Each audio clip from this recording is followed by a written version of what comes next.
Long-awaited. Ray. Siguro sa amo ni Chappy. The same vibration, ha? Ang mother and daughter-in-law to be.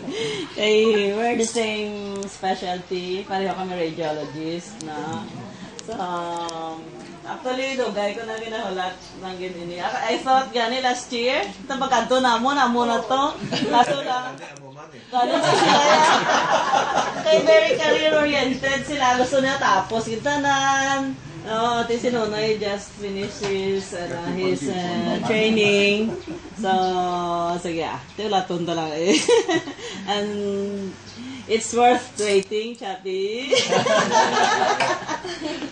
So, actually, sa taon lang kami excited kami, and we're so happy we're accepted. Hindi man siguro kami laway, pero hindi accepted. Remember, maganda.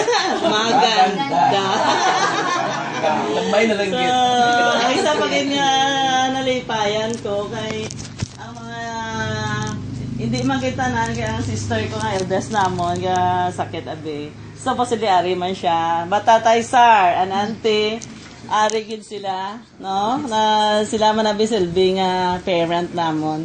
So thankful nga gid sila to witness this very momentous event sa amon nga life, no? Kay first time man ni namon. na malayo kay di ba yung kami experience pa.